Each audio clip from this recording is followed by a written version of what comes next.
अस्सलाम वालेकुम दोस्तों, तुसीं वेख रहे हो मेरा पंजाब टीवी ते मैं तुहाडा मेजबान मोहम्मद लतीफ करल। दोस्तों सब तो पहले अपने चैनल करो सब्सक्राइब और नाल ही बेल आइकन करो प्रेस ताकि साडी हर नवी और बेहतरीन वीडियो का नोटिफिकेशन सब तो पहले तुहाडे वीरां तक पहुंचे ताकि बा आसानी मेरे वीरों वीडियो देख सकन। सब तो पहले दोस्तों रोजाना ताजी तुहाडे वास्ते दो ताज़ा सूई गाय की वीडियो लैके हाजिर है। इंशाअल्लाह उम्मीद करांगे वीरन साडी अज दी वीडियो पसंद आवेगी। लोकेशन साडी तहसील आरीवाला, जिला पाकबंद शरीफ, आरीवाला तो पाकबंद रोड से चक शफी और आबादी जमालपुरा। इस टाइम असं उत्ते खड़े हैं भाई सदाम गुजर, उन्होंने डेरे के भाई सदाम बुलाने और उन्होंने लेने नंबर ताकि अगर किसी वीर के दोस्त के जानवर पसंद आ जाते हैं डायरैक्ट मालका रेट के मामला वीर डायरैक्ट तय कर सकन और लोकेशन पर भी आके वीर अपना जानवर चेक करके पास करके ले जा सकें। जी भाई सदाम अस्सलाम वालेकुम।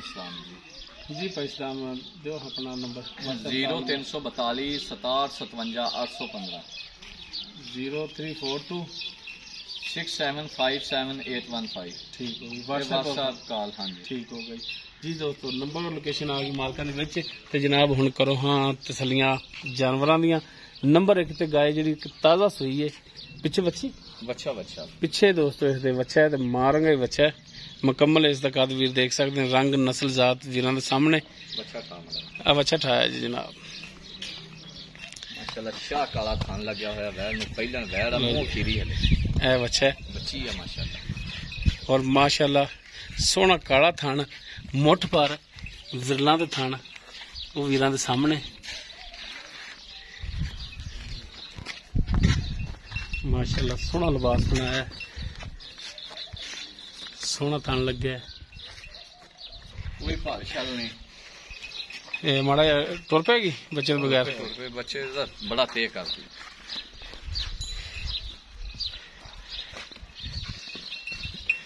मैं हक देना बच्चे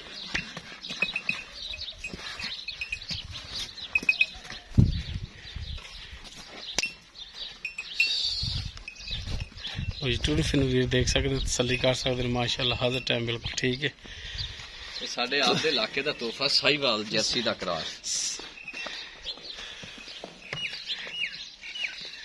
अच्छा भाई सदाम साहिवाल जर्सी क्रॉस कर रहे हो? जर्सी दा क्रॉस ते कितना सुबह पूरा क्रॉस खून रात पहला ही सुबह पहला बच्ची दे ले वैड़ मुंह खीरी है, मुंह खीरी वाली लो कमाल कर दो माशाल्लाह पूरा की हरियाली खीरी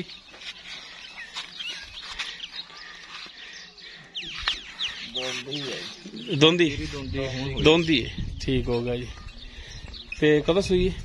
अज ही सुई है, अज ही सुई अद्धा घंटा ही होया। अच्छा जेर पाती जेर जो पाउन वाली हले अद्धा घंटा होया सुई नु बच्चे बुच्चे नु अच्छा यानी जेर पाउन वाली ठीक हो गया। कीते अभी ਤੁਹਾਨੂੰ सदीए देखिए थान तो ठीक है माशाल्लाह। अच्छा ते सील साउ ते तार मार के चेक चुक कीती एन गारंटी तना दी गारंटी अपनी कोई छट्टा फार गंड मरोड़ी छट्टा फारा गंड मरोड़ी नहीं माशाल्लाह दूध देने वाली वैड़ सही हो गई।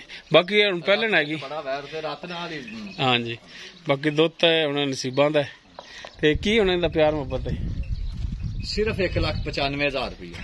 अच्छा 1,95,000 देन लेना ते इंदे च कुछ मेहरबानी कर लोगे? कर लांगे मौके ते प्यार मोहब्बत वैड़ ते भावें 2,30,000 दी बेच लो लेकिन आप मुनासिब खरीदी माशाल्लाह मकबूल रेट 1,95,000 1,95,000। बाकी नस्लजात वीरां दे सामने रेट भी जायज माशाल्लाह और इस दे विचों भी इंशाल्लाह प्यार मोहब्बत होवेगा। उस बाद नंबर 2 ते जिहड़ी गाय ताज़ा सी पिछे बच्ची हां जी आज 8 दिन हो गए इन्हू बच्ची दा मगर जर्सी च क्रॉस जेड़ा भरा लवे 20 पिछे बच्ची भी जर्सी माशाल्लाह जर्सी दी बच्ची सील साउ लो जी माशाल्लाह। बाकी सिरों को नहीं 6 बजे चोई है कद दरम्याना इसदा हां जी 6 बजे चोई है दरम्याने कद विच लेकिन माशाल्लाह नस्ल वालों पूरी है माशाल्लाह फसी हुंदी है ते 6 बजे चोली है ते आज 10 बजे तुसी वीडियो 10 बजे मैं पहुंचा जी बिल्कुल सूरज तो भी अंदाजा वीर ला सकते ने पर कैमरे च आवेगा तां ले जी पीछे माशाल्लाह टुन फिर भी 16 ने ये कितना सुबह दूसरा सुबह ते 8 दिन हो गया सुई 8 दिन हो गया सुई दिन हो गया सुई नू पिछे बच्ची ते दुध कितना होना 8 किलो जी ਸੀਲ ਸਹੂ ਬੜਾ ਬੱਚੇ ਨਿਆਣੇ ਸਿਆਣੇ 8 ਕਿਲੋ ਟਾਈਮ ਤੱਕ ਸਾਰਾ 8 ਕਿਲੋ ਸਾਰਾ ਹੀ ਦੋ ਟਾਈਮਾਂ ਸਾਰਾ ਬੱਚੇ ਨੂੰ ਛੱਡ ਕੇ ਖਾਲ ਵੰਡੇ ਬੱਚੇ ਨੂੰ ਛੱਡ ਕੇ ਬੱਚੀ ਨੂੰ ਛੱਡ ਕੇ ਬਗੈਰ ਖਾਲ ਵੰਡੇ ਦੇ ਪੱਠਿਆਂ ਤੇ ਨਾ ਗਰਮੀ ਨਾ ਸਰਦੀ ਆ ਧੁੱਪੇ ਖੜੀ ਆ ਹਾਂਜੀ ਸਹੀ ਹੋ ਗਿਆ ਜੀ ਤੇ ਇਹਦੇ ਵੀ ਥਣਾ ਦੀ ਗਾਰੰਟੀ ਆਪਣੀ ਇਹਨਾਂ ਦੀ ਗਾਰੰਟੀ ਆਪਣੀ ਕੋਈ ਛੱਟਾ ਪੁਆਰਾ ਨਹੀਂ ਤੇ ਕੀ ਇਹਦਾ ਪਿਆਰ ਨੂੰ ਪਤਾ ਇਹਦਾ ਵੀ ਉਹਨਾਂ ਹੀ 1,95,000 ਅੱਛਾ ਇਸ ਦਾ ਵੀ 195 ਬਾਕੀ ਉਹਦੇ ਚ ਵੀ ਸ਼ਫਕਤ ਹੋਵੇਗੀ ਰਮਜ਼ਾਨ ਆਫਰਾਂ ਜੀ ਮਾਸ਼ਾਅੱਲਾ ਜੀ ਰਮਜ਼ਾਨ ਆਫਰ ਆ ਗਈ ਹੈ ਨਹੀਂ ਤੇ ਇਹੋ ਜੀ ਵੈਰ 2.5 ਲੱਖ ਦੀ ਆ ਪਰਲੀ ਦਾ ਵੀ ਲੋਕੀ 2,30,000 ਮੰਗੀ ਆ ਬਿਲਕੁਲ ਰੇਟ ਬਾਹਰ ਚ ਕਰਦੇ ਨੇ ਇਦਾਂ ਪਿਆਰ ਮੁਹੱਬਤ ਹੋਏਗੀ ਇਨਸ਼ਾਅੱਲਾ ਜੀ ਦੋਸਤੋ ਦੋਨੋਂ ਜਾਨਵਰ ਜਿਹੜੇ ਨੇ ਵੀਰਾਂ ਦਾ ਖਾਤਮ ਜੋ ਉਹਨਾਂ ਦੀ ਮੌਜੂਦਾ ਡਿਟੇਲ ਸੀ ਪੈਸਦਾਮ ਉਹਨਾਂ ਦੀ ਜ਼ਬਾਨੀ ਲੈਰੀ ਨੰਬਰ ਲੋਕੇਸ਼ਨ ਪੈਸਦਾਮ ਦੇ ਵਿੱਚ ਇੱਕ ਦਫਾ ਆਪਾਂ ਨੰਬਰ ਫਿਰ ਲੈ ਲੈਣੇ 0342 6757 815 ਜੀ ਜਿਹੜੇ ਭਰਾ ਨੂੰ ਚੰਗੀ ਲੱਗੇ ਰਾਬਤਾ ਕਰੇ ਪਿਆਰ ਮੁਹੱਬਤ ਹੋਏਗਾ ਠੀਕ ਆ ਕੇ ਲੈਣ ਤਾਂ ਵੀ ਆ ਕੇ ਆਪਣੀ ਤਸੱਲੀ ਕਰਕੇ ਲੈ ਜਾਣ ਐਸ਼ ਖਾਣਾ ਸ਼ਾਨਾ ਅਫਤਾਰੀ ਸ਼ਹਿਰੀ ਵੀਰਾਂ ਵਾਸਤੇ ਹਾਜ਼ਰ ਹਾਂ ਜੀ ਠੀਕ ਹੋ ਗਿਆ ਜੀ ਮਿਹਰਬਾਨੀ ਆਨਲਾਈਨ ਮੰਗਵਾਉਣ ਤਾਂ ਵੀ ਆਪਣੀ ਗਾਰੰਟੀ ਹੋਏਗੀ ਜੀ ਮਿਹਰਬਾਨੀ ਜੀ ਬਹੁਤ ਸ਼ੁਕਰੀਆ ਜੀ ਦੋਸਤੋ ਉਮੀਦ ਕਰਾਂਗੇ ਵੀਰਾਂ ਸਾਡੀ ਅੱਜ ਦੀ ਵੀਡੀਓ ਪਸੰਦ ਆਵੇਗੀ ਅਗਰ ਵੀਡੀਓ ਪਸੰਦ ਆਵੇ ਲਾਈਕ ਸ਼ੇਅਰ ਔਰ ਕਮੈਂਟ ਜ਼ਰੂਰ ਕਰਿਓ ਜੀ ਸਾਡਾ ਰਾਬਤਾ ਨੰਬਰ 0321 57 29 251 ਇਸ ਦੇ ਨਾਲ ਹੀ ਆਪਣੇ ਮੇਜ਼ਬਾਨ ਮੁਹੰਮਦ ਲਤੀਫ ਖਰਲੋਂ ਦਿਓ ਇਜਾਜ਼ਤ ਇਨਸ਼ਾਅੱਲਾ ਮਿਲਾਂਗੇ ਇੱਕ ਨਵੀਂ ਔਰ ਬਿਹਤਰੀਨ ਵੀਡੀਓ ਨਾਲ ਅੱਲਾਹ ਹਾਫਿਜ਼